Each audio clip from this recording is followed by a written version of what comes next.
Welcome to my PowerPoint on good cards without uses.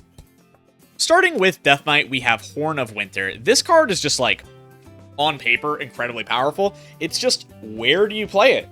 There's not really anywhere to play it. It's not really playable in Standard, it's not really playable in Wild, but look at the card. 0 mana, refresh 2 mana crystals. Does that sound familiar? Yeah, it's Lightning Bloom, but it doesn't overload you. Yes, it does come with the condition of having 2 Frost runes. However, every other class, I guess aside from Warlock, doesn't have a rune system. So, this card would actually have no downside in every other class. Yes, they would get 2 Frost runes, but they don't have any other runed cards, so it wouldn't matter.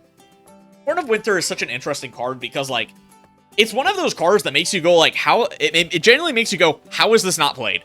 Because, again, on paper, it's just a really strong card. It should make sense. When you play Lightning Bloom, you are using it to cycle through your deck. You're playing with things like Auctioneer, and you're just drawing as many cards as possible. So, like, could Death Knight ever do something like that? Probably not. Very, very likely not. But it's definitely something to think about. Like, I like making videos about this. I like talking about cards that don't really have any use in Wild whatsoever, just because they're just old cards that haven't really gotten any time, or they're new Standard cards that are probably just not that good in Wild, let's be honest. So Horn of the Winter really falls into that for both of them, because this card's gonna rotate sometime soon. Actually, it might have already. I think it already has rotated. I don't know, but it's just a terrible card. Then we have Demon Hunter, and we have Crixus the Voracious. Yeah, good job saying that 5 times fast. I mean, 2 words, discard Warlock. Put this in, like, Paladin, put this in Hunter. It's still a really good card. Still 4 mana 7/7 that, like, doesn't really do much because you don't really have that many cards, and then it has a good death rattle of drawing 3 cards. But obviously, you know, Warlock is the main one to talk about. They banned Tome Tampering and then had to double its cost to return it to the format. They had to gut the shit out of Cataclysm, all because discarding your whole hand is too strong of an effect. It just is. It used to be, like, considered a really weak effect, right? Discard your whole hand, and everyone thought Cataclysm was a terrible card for a long time. But, as you know, as I've said, probably close to 100 times at this point, Soul Barrage was printed. Soul Barrage just completely and utterly broke every fucking discard card, like, beyond repair. So now everyone lives in fear every expansion that, oh, guess what? Blizzard's gonna print a new discard card, and then suddenly Wild's gonna suck again. It's happened multiple times since Soul Barrage has come out. Let's be real here. But Crixus is such, like, an interesting card because, like, in Demon Hunter, it just sucks. But it genuinely would be a strong card in other classes. Like I already said, in Hunter and Paladin, or maybe even Death Knight, would really be able to make use of just a big body, 4 mana 7/7 to have buffs on that they can play their spells on. And then if it dies, hey, you're not that upset because it'll draw you 3 cards. Like, I genuinely think a 4 mana 8/8 no text would see play in Hunter. Like, no joke, I think that would see play. So a 4 mana 7/7 that draws you 3 cards, yeah, that card definitely sees play in Hunter. Then we have Druid. So Frostsaber Matriarch is a weird one because this is like an objectively very strong card. It has been one of the main reasons that Beast Druid is playable in any way, shape, or form. It's just Beast Druid hasn't really been playable in a while now, like a while now. And I mean, if you got cards sitting around rotting, doing nothing in Wild, why not give them to other classes? You know what I mean? You could give it charge with cards like Tundra Rhino. Because of the way that Pet Parrot works, if you get the Frostsaber Matriarch to 1, you can play a Pet Parrot right after. They actually fixed that because it used to not work. It used to not be able to play Mantle Shaper, but they literally just fixed it a day or 2 ago, so thank God. But it's just like, Frostsaber Matriarch would open so much up for a class like Hunter that it's crazy. And it's so weird, right? Because a card like Frostsaber Matriarch, change it to Mechs, it would be incredible in Paladin. Change it to Pirates, it would be incredible in Rogue. It's one of those cards that's just like, on paper, the effect is just fucking crazy, but it's put in a class that really can't make any use of it. Then we have Hunter. So I have to talk about Chatty Macaw. Like, they put it in Priest, it really didn't do anything. They put it in Shaman, it's somehow not really doing much. And in Hunter, it's even worse.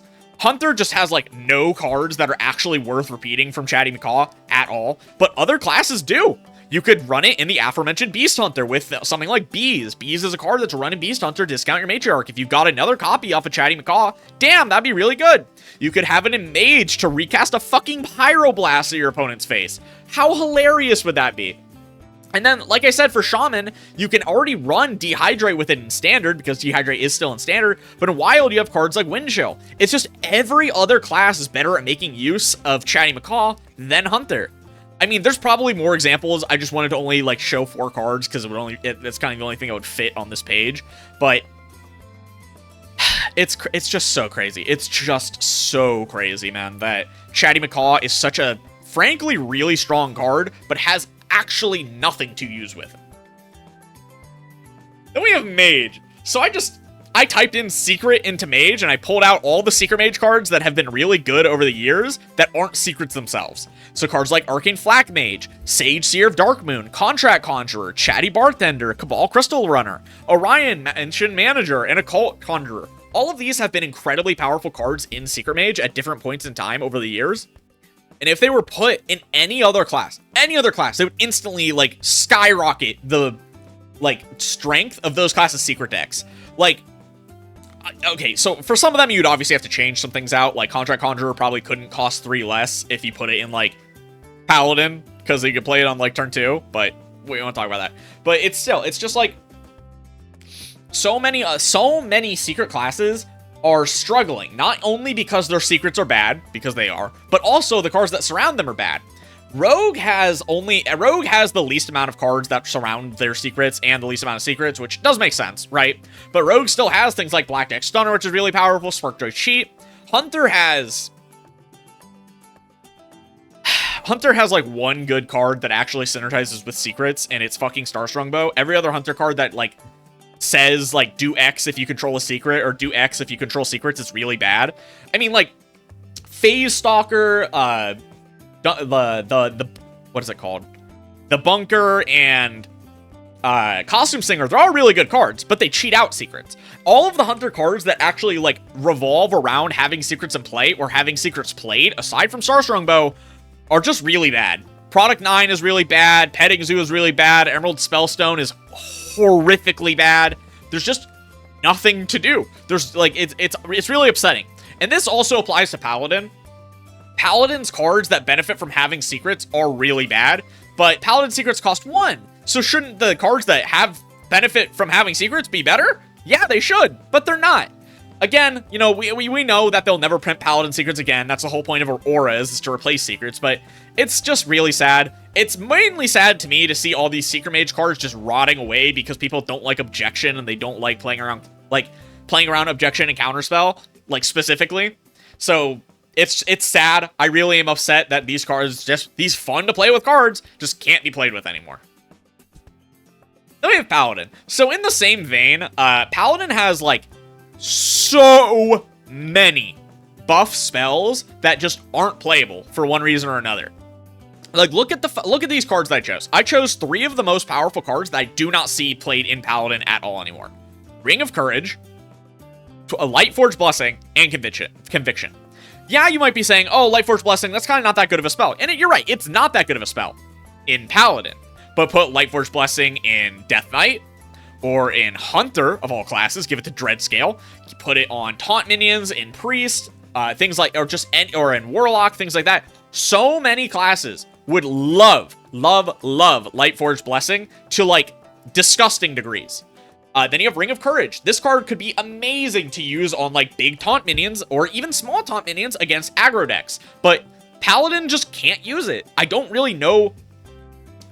Sorry, let me rephrase. It's not that the cards are weak. It really isn't. It's the fact that there are just better cards. There are so many better cards because Paladin just gets so many buff spells. I mean, then, like, look at Conviction. Conviction was considered, like, one of the best buff cards ever released for a long time. And guess what? It's not playable anymore. It's just, what could you play it in? The quote-unquote aggro Paladin that existed in Showdown in the Badlands sometimes didn't even run this card. And that was before the Showdown nerf and the Prismatic Beam nerf. And it still wouldn't be running Conviction all the time. And then when Prismatic Beam was nerfed, okay, you played Even Paladin. Well, guess what? You can't play Conviction in Even Paladin. Oh, you might be saying, what about Odd Paladin? You can't play Odd Paladin anymore. You just cannot play Odd Paladin anymore. Odd Paladin doesn't swarm as well as other swarm decks, like pirate decks. It's way too weak to removal, unlike a lot of other decks, pirate decks. It's just a bad archetype, and it doesn't really function anymore. Like, even when they print more support for Silverhand recruits, it's just not good anymore. It's really, really sad to see that Paladin is one of these classes that has so many cards that are just getting left to rot and be completely unplayable. Then we have Priest. So, this one's a two-parter.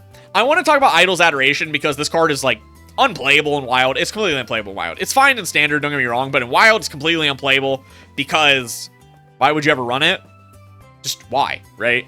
But if this card were in, like, Paladin, Hunter, Shaman, like, all these odd decks that want to be having, you know, cheaper hero powers, it would actually be pretty decent. Like, could you imagine Shaman getting a spell damage totem for 0 on turn 1 and for 0 on turn 2, and then playing, like, spell damage cards throughout the game?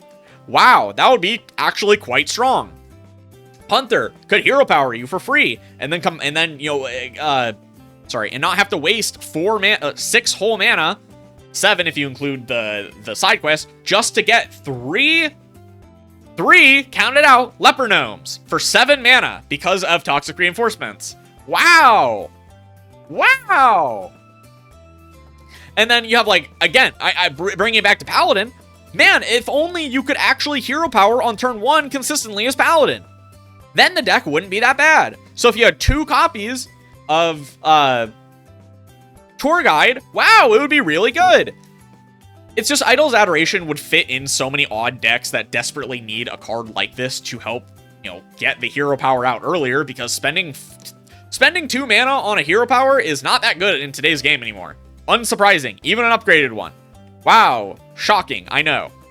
Honorable Mention to every single Holy Spell and Priest, or just, I guess, every spell and Priest that isn't a shadow spell. I couldn't even look through all of them, or, like, list all of them, because there's just so many. There are so goddamn many strong Priest spells that just are not playable because they aren't shadow spells. Shadow spells also aren't even that good, because a lot of the time you're running Magathus, so you want to have as few shadow spells as possible. Dude, in current year, where aggro swarm pirate decks are, like, taking over the meta, Spirit Lash isn't a playable card. Let that sink in. Spirit Lash is not a playable card in today's Hearthstone against wide spam aggro decks. Insane. Like, spells in Priest are just, like, at an all-time low. I could have just made, like, this entire slide just the word spells for in Priest, and it would have worked, because there are so many that I can't do one slide on it. So I had to, like, cut it up this way. Then for Rogue, I want to talk about Field Contact. Of course, other classes couldn't use combo, obviously, but other classes have battle cries. Imagine this in classes that have ways to discount their battle cries very efficiently. You have, like, Mech Paladin could do this and draw a lot of cards. Elemental Mage could do this and draw a lot of cards. Hunter can do it with Parrot Sanctuary. There's so many ways to make use of Field Contact, and it would actually be genuinely one of the best cards in so many classes. If Field Contact were a Mage, Hunter, Paladin, Priest, maybe even Warlock card, it would be one of the best cards ever made. But it's a Rogue card, and it's bad. Like, what does that say about card draw in Rogue? That a card that just lets you draw infinitely just for playing cards is bad. It really says a lot. And it got power crept by a 2-drop. Like, come on, man. Like, come on, man. Then we have Shaman. So, I've talked about March of Lich King for Shaman multiple times. It's such an unbelievably sad and wasted set for Shaman, because almost all of the cards, genuinely, almost all of the cards in March of Lich King for Shaman, if they were in a different class, would have been playable, or would have been good, or would have seen, like, meta real play. Look at Rotgale. 5 mana, 3/6, Undead Merlock, Battlecry, give your other minions Death Rattle, give your minions +1/+1. Could you imagine Rotgale in Death Knight? Could you imagine Rotgale in Hunter, or Paladin, or... Okay, I guess that would probably be it. But still, it's just... Or I guess Demon Hunter probably makes some good use of it as well, but still. Like, there are so many classes that'll be able to make great, amazing use of Rotgill, and they can't. Because it's stuck in Shaman. And Shaman can never play a card like Rotgill. Ever. Ever, ever. It's so unbelievably sad. Then you look at a card like From the Other Side. Dude, From the Other Side, if it were in Death Knight or Hunter or potentially even Paladin or just things like that, right? Like these big decks that want to be running like big cards and are, you know, good at it. Even Priest would probably... No, Priest wouldn't actually want to play From the Other Side. When we're talking about you only run 1 minion in Priest or 2 minions in Priest, you want it in your deck. But still, like... Death Knight, Hunter, Paladin. I talk about those classes a lot because they love cards like these. Like, those classes would just love so many cards because they just don't have access to, like, a lot of stuff. And other classes just randomly have broken stuff for them. It's crazy. From the Other Side, those classes would be nuts. And then lastly, you have Unliving Champion. This one would probably only be good in Death Knight, don't get me wrong, but it would be really, really, really good. 3 mana, 3/2 undead. If a friendly undead died after your last turn, summon 2 3/2 zombies. Yeah, dude. Surely that card would be fair in Death Knight, actually. Surely. Yeah, let's put it in Shaman, a class that has how many undeads? Ah, yes. The famous Undead Shaman that has 10 undead cards. 1, 2, 3, 4, 5 are from this expansion. Wow. Holy. You can definitely make use of that card. For Warlock, we have a few cards as well. The Sunken City Merlock package is what I want to talk about. I mean, like, dude, if these cards were in Paladin or in Shaman, or even if they were re-themed outside of Murlocs, things like that, any of those 3 things, these cards would be really good. I guess Voidgill would probably be worse if it were, like, Beasts and Mechs, but for a Murloc card, it's still really good. It would be really good in Paladin. But, like, Rock Bottom, summon a 1/1 Murloc. Then, Dredge, if it's also a Murloc, summon 1 more. Wow! Imagine that in Shaman. Imagine that in Paladin. You get a free 1/1, then you get to Dredge, which those classes like. You like having the ability to see cards. When you have low card draw in your class, you like to be able to see your next 3 draws. Next draw. You like that. It's a really good thing. Dredge is more powerful in classes that have lower card draw. It just is. So, like, Rock Bottom would be amazing. Unbelievably amazing. Voidgill, 2 mana, 3/2, give Murlocs in your hand +1/+1. It's fine. It probably wouldn't be as good as the other ones, I will be honest, especially in Paladin, which has, you know, better ways to hand buff, but it is a Murloc, so you would still run it in, like, a Murloc Paladin. And then we top it off with Chum Bucket, dude. Give all Murlocs in your hand +1/+1. Repeat for each Murloc you control. Curving Rock Bottom into Chum Bucket is give you all minions in your hand +3/+3. Of course, Murlocs, but you're only running Murlocs. For 2 mana, give all minions in your hand +3/+3. Holy actual fuck. Holy actual fuck, dude. Like, that's such an unbelievably powerful effect. Like, I don't know, how do they print these cards, put them in Merlock, well, yeah, Merlock is what it's called, but Warlock, and think, yeah, dude, people are gonna be really happy playing Merlock decks when they can't actually play it with other powerful cards. We'll put in, like, a couple really strong cards, and then print nothing else that's powerful.